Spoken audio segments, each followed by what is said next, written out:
Hello friends, welcome to மகா tip channel. நான் ஜிஆர்டியில் தமிழ் புத்தாண்டுக்கு ஒரு கோல்டு காயின் பர்ச்சேஸ் பண்ணேன். அதோட டீட்டெயில்ஸ் இந்த வீடியோவில் நம்ம பார்க்கலாம். ஜிஆர்டியில் தமிழ் புத்தாண்டுக்கு ஆஃபர் போட்டிருந்தாங்க. Wastage offer. வேஸ்டேஜ் இல்லாமல் கோல்டு காயின் பர்ச்சேஸ் பண்ணலான்னு சொல்லிட்டு அந்த ஆஃபர் போட்டிருந்தாங்க. அப்போ தான் இந்த கோல்டு காயின் பர்ச்சேஸ் பண்ணேன். இந்த கோல்டு காயினோட வெயிட் பார்த்திங்கன்னா 1/2 கிராமு 500 மில்லிகிராமு. இதான் மகாலட்சுமி அம்மன் போட்ட கோல்டு காயின் 916. அதுலேயே ஹெச்யூடி நம்பர் எல்லாம் போட்டிருப்பாங்க.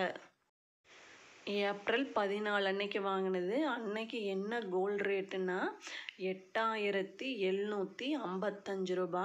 இதோட வெயிட் பார்த்தீங்கன்னா எக்ஸாக்டாக 500 மில்லிகிராம் இல்லை, 1/2 கிராம் இல்லை, 504 இருந்தது. அதுக்கு அன்றைக்கி என்ன ரேட்டு வந்ததுன்னா 4488 ரூபா வந்தது. அதில் வேஸ்டேஜ் அவங்க போடலை. ஜிஎஸ்டி மட்டும் என்ன வந்ததுன்னா state GST 3%, state GST 3%, central GST 3%, 67 rupees வந்தது. Central GST state GST 67 rupees வந்தது. டோட்டலாக எவ்வளோ வந்ததுன்னா 4622 ரூபா. இந்த 1/2 கிராம் கோல்டு காயின் பர்ச்சேஸ் பண்ணுறதுக்கு எவ்வளோ ஆச்சுன்னா 4622 ரூபா. இந்த கோல்டு காயின் எப்படி பர்ச்சேஸ் பண்ணேன்னா சின்ன சின்ன அமௌண்ட்டெல்லாம் சேர்த்து வச்சு தான் இந்த கோல்டு காயின் பர்ச்சேஸ் பண்ணேன்.